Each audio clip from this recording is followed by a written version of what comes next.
Vamos a hablar de las teorías sobre el poblamiento de América que se han dado a lo largo de los últimos 150 años, algunas de ellas ya descartadas, como la teoría autóctona de Florentino Ameguiño, un científico de origen ítalo-argentino que afirmó que el hombre había surgido en América, teoría que se demostró falsa poco tiempo después.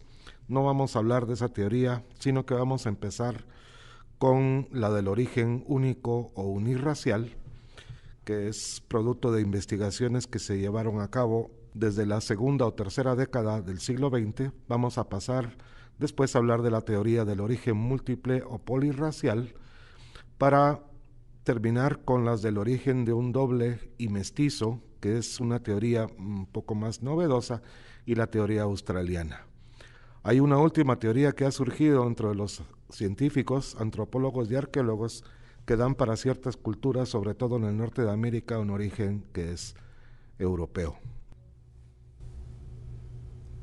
Durante las últimas fases del Pleistoceno, hubo varios periodos glaciares, es decir, los casquetes polares crecieron, la temperatura en general se volvió más fría y las masas costeras o las fronteras costeras de los continentes abarcaban un trecho bastante más ancho que el trecho que ocupan actualmente.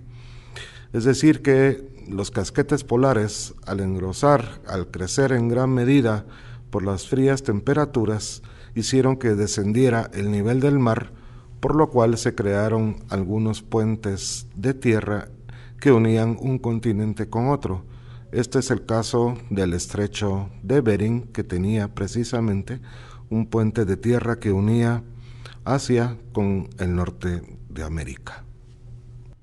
La primera, la del origen único o unirracial, es una teoría que la primera persona que sospechó que este era el método o el modo de poblamiento de América antes de la llegada de los españoles fue precisamente un jesuita del siglo XVI. El jesuita Joseph de Acosta enarboló a favor de su tesis casi los mismos argumentos que 3 siglos después esgrimiría Alex Hrdlicka, un científico checo-estadounidense que propuso esta teoría como la del origen único o unirracial. Sin embargo, no tenía nuestro jesuita Joseph de Acosta la manera científica de abordar el tema, por tanto solo se quedó como una especulación. Hrdlicka, antropólogo nacido en Checoslovaquia, que estudió y luego se nacionalizó estadounidense, afirmó alrededor de 1920 a 1930 que todos los indios americanos pertenecen a un solo tipo racial, que él llamó amerindio, porque descienden exclusivamente de los mongoles que vinieron de Asia por el estrecho de Bering en sucesivas migraciones. Hay que decir que esta teoría ha sido la más difundida, la más aceptada en muchos aspectos por la mayoría del público en general, pero se ha demostrado que no necesariamente es válida en todo lo que corresponde. Esta teoría, que se basa en la migración por el estrecho de Bering, se apoya básicamente en, primero, las semejanzas antroposomáticas entre el hombre asiático y los amerindios, como los cabellos lacios y oscuros, los ojos con pliegue mongólico, los pómulos anchos y salientes, los dientes en forma de pala, la rareza de la pilosidad de la cara, etc.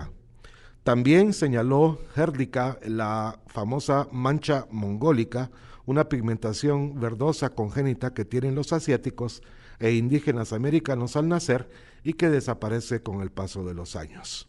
Según Hrdlicka, los indios de América, como mayas, quechuas o patagones, hay un conjunto de caracteres comunes que sugieren este origen común que él afirmaba, un origen general.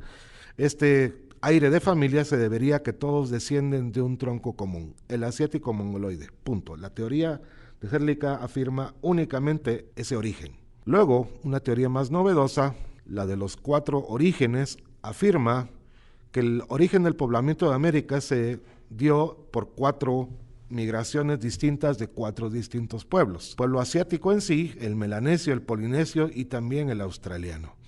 Fue formulada por otro antropólogo, el francés Paul Rivet, que vivió en Colombia durante la Segunda Guerra Mundial y participó, entre otras cosas, en la fundación del Instituto Colombiano de Antropología.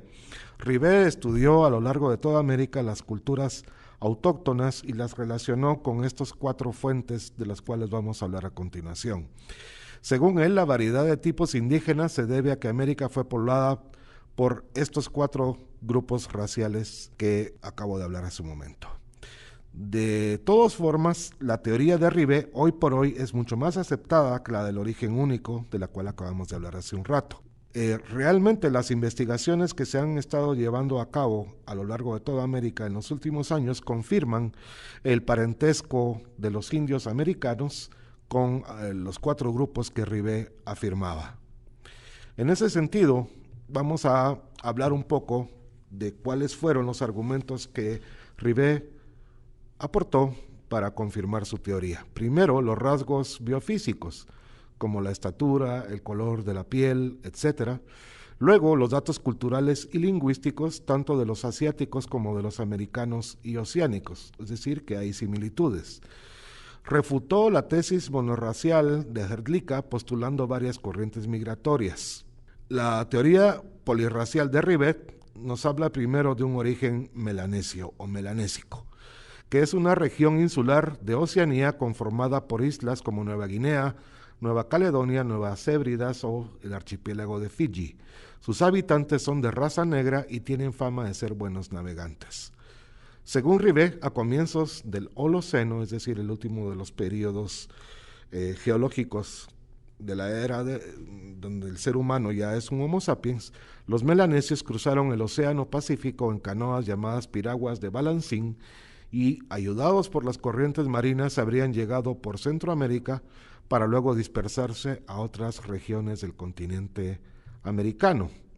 Muy interesante la teoría, porque dice que afirma que los principales argumentos para sostenerla son, primero, antropológicos, la semejanza ósea y sanguínea entre los melanesios y los hombres de la Goa Santa, por ejemplo, que es una tribu que él investigó en la selva amazónica, provienen de antiguos cazadores de hace 6,000 años. Luego, el otro argumento, que es etnográfico, que consiste en la afirmación de que hay costumbres y rituales comunes entre tribus melanésicas y las amazónicas. Por ejemplo, la cacería de cabezas trofeo, la mutilación de las falanges en señal de duelo y otras más.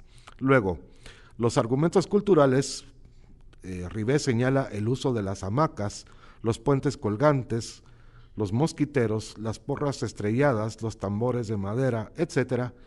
Finalmente habla de argumentos lingüísticos, que son la semejanza que hay entre vocablos melanésicos con la de los indios, en este caso los Hoka norteamericanos. La afirmación de Rivet del múltiple poblamiento de América también dice que los polinesios llegaron a este continente antes que los europeos. Los archipiélagos de la Polinesia fueron a lo largo de varios miles de años ocupados por las tribus polinésicas originales que vivían en el sureste de Asia, llegaron hasta el oeste. Con total seguridad se sabe, por ejemplo, hasta la isla de Pascua, el archipiélago de Hawái, etcétera, etcétera. Pero dice Rivet que es muy posible que los polinesios hayan atravesado todo el Océano Pacífico y llegar a las propias costas de América. Los maorís, dentro de los grupos polinesios, habrían cruzado también el Pacífico aprovechando sus excelentes técnicas de navegación. Sin embargo, los viajes de los polinesios a América, señala Rivet, fueron en una época relativamente reciente, ya que los rasgos polinésicos de conquista en las islas del Pacífico se han venido dando, según los descubrimientos arqueológicos, de una manera progresiva, avanzando en una línea que va desde el oeste hacia el este. En ese sentido, los polinesios deberían haber llegado a América alrededor del año 1000 o 1200 después de Cristo. Algunas semejanzas que encontró Rivet entre los polinesios y los pueblos americanos se refieren explícitamente a algunas culturas andinas, como semejanzas lingüísticas, palabras maorís que son semejantes al quechua de Perú, como la palabra kumara, que es la palabra para designar camote, la palabra uno para describir el agua, o pucará, que significa fortaleza. En ambas lenguas se usa esos mismos vocablos. Luego hay semejanzas culturales como el uso común de la pachamanca, la taquia o palo cavador, los cultivos, los dioses y algunas propias leyendas de ambos pueblos que son bastante compartidas. Finalmente, Ribé asegura que sí hubo una migración por el estrecho de Bering, sin embargo no acepta la teoría de Herlika en todo su sentido, diciendo que es una de tantas migraciones que vino a América y que la pobló. Después Ribé nos habla de una migración de origen australiano, ese es el cuarto grupo, que fundamentó su teoría en investigaciones muy rigurosas que realizó con algunas tribus, sobre todo del sur, del cono sur de América, los indios patagones, especialmente donde encontró vestigios que los relacionaban con los cazadores recolectores australianos en un periodo muy antiguo.